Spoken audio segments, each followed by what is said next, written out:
Thank you for allowing me to do this.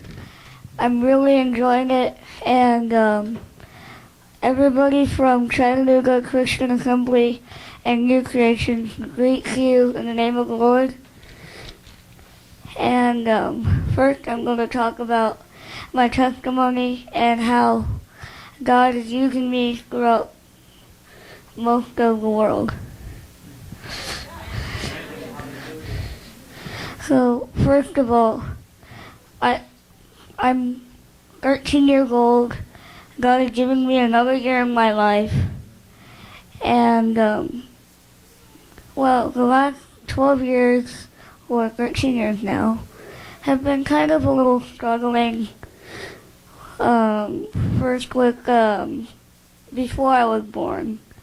In the ultrasound, my doctor said that there are holes in his heart, there's something wrong with his right side of his face, one eye, one ear, and a cleft lip and palate. But what he saw worse was there was no stomach. Right now I have a stomach, but before then I didn't. So my doctor said, would you like to abort him? And I guess you can guess what Mom and Dad said. They said, no. We're going to think about this. We're going to pray and ask God to heal me. And you know how some doctors are sometimes? They're like, yeah, do whatever you want. So, our pastor, Pastor V.P. Abraham, he gave us a verse from Jeremiah 18:3-4. So I went down to the potter's house, and therefore I saw him working on the wheel. The vessel was marred or messed up in the hands of the potter.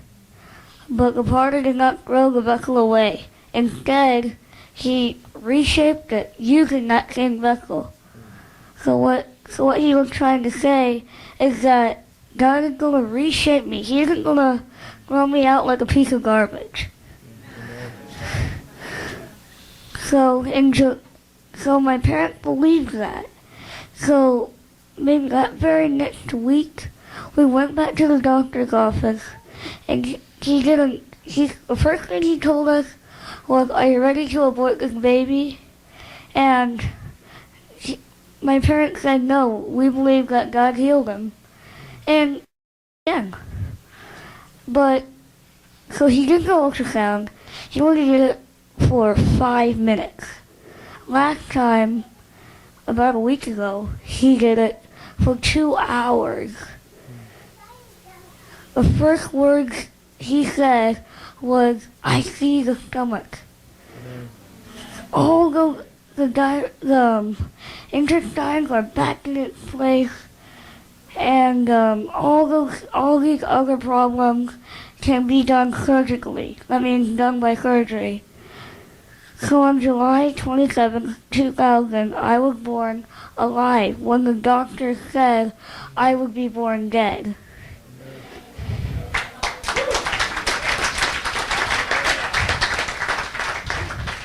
So after maybe July 28th, they were scanning my head and my body and my toes. When they looked at my head through the scanner, they found like a missing portion of my brain. It was called the corpus callosum. It's the information highway from the left to the right brain. And without that, then you would not be able to you wouldn't be able to walk or talk. The doctor said that. He wouldn't be able to study. But I'm walking, I'm talking, and now I'm in 7th grade. It was so wrong. So, back to the holes in the heart.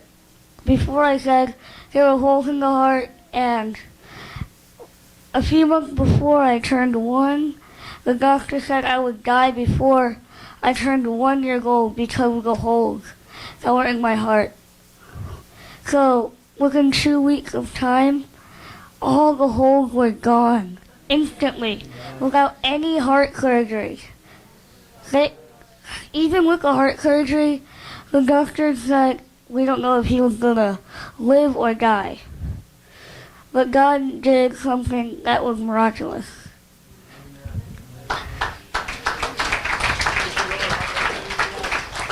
Now, I'm going to fast forward it a little bit to 2007, where my parents started this organization.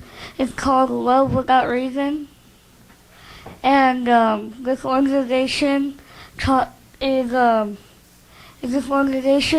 it's like amazing to my eyes, because we're helping kids who have a cleft lip and a cleft palate, like him. See their eyes? They seem like very sad, and then after, they're like very happy. So God has been using this organization very powerfully. We've done over 50 surgeries now. My goal is 400 surgeries this year, but you can guess how Dad's goal is. 150. So my mom wrote a book. It's called A Mother's Heart. It talks about love without reason, and we'll talk about me, my siblings, and it's something really funny in there that I won't tell. You guys have to come to me after this. So, it's really funny. I bet my siblings know about this, because they've read it. So, right now, I'm going to go ahead and talk to you about something that touches me very much. It's called the call of God. So, God called each and every one of you.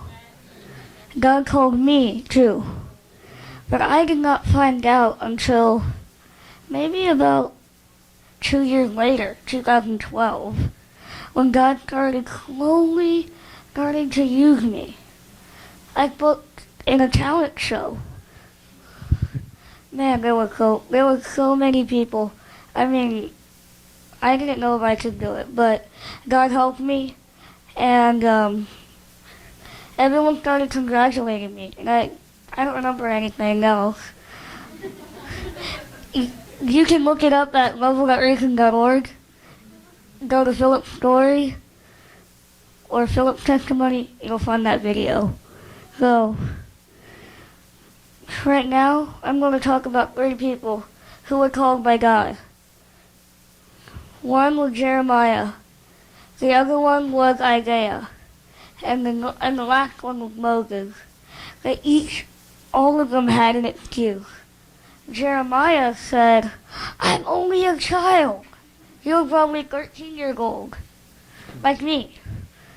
Only I was called about 3 years ago. God has been using me. So, being called by God is not very easy.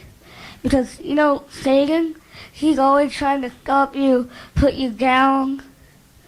But that happened to me sometimes. That happened to me when I found out something that was really bad. I won't tell that though. But then God told Jeremiah to be a prophet unto the nations. God told Isaiah that too. Now here's Isaiah's excuse or problem. He was a man of unclean lips. God told me he was complaining about others. I had to tell about my brother and sister too, so I'm part of that too, but I confessed it. So, Isaiah was called, and both Jeremiah and Isaiah did miraculous things. Jeremiah prophesied about the Babylonian captivity. Isaiah prophesied that King Hezekiah would die, but God told him to go tell him that God will add 15 years of your life. Now I'm gonna go to Moses. Sometimes I'm fast of speech. Moses is the opposite. He said that I am slow of speech. How can I do this? But God eventually used him to lead Israel out of slavery. He used Moses to guide Israel through all 40 years of the desert. But Moses didn't go to the promised land. I bet you all know why. So, in all these things, God chose weak and imperfect people. I'm not perfect. Isaiah, Moses, and Jeremiah weren't perfect. Only Jesus is. None of us are perfect. So right now, if some of you guys, all of you guys can turn to 1 Corinthians 1:26-31.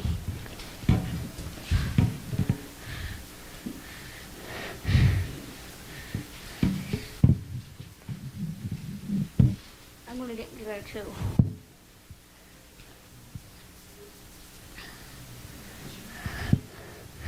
Can somebody read it out loud? For you see your calling, brethren, that not many wise according to the flesh, not many mighty, not many noble are called. But God has chosen the foolish things of the world to put to shame the wise, and God has chosen the weak things of the world to put to shame the things which are mighty. And the base things of the world and the things which are despised God has chosen, and the things which are not to bring to nothing the things that are, that no flesh should glory in his presence. But of man you are in Christ Jesus, who became for us wisdom from God, and righteousness, and sanctification, and redemption. That as it is written, he who glories, let him glory in the Lord. Amen. So Paul is trying to say here that that nobody was wise. Nobody's wise here. Only Jesus is. So I'm going to change to another version. KJV. It's a lot more easier for me. What this is saying, that God had chosen the foolish things of the world to surprise the wise. Like how David was. He was weak. He was kind of foolish too. He surprised Goliath. He surprised the Philistines by defeating Goliath. That was pretty amazing. So Paul also said that God had chosen the weak too, to surprise the strong. David was weak. Goliath was strong in human flesh. But David eventually defeated Goliath because God was stronger than both of them combined. Thank you all for allowing me to share my testimony and share what I have to share. Thank you.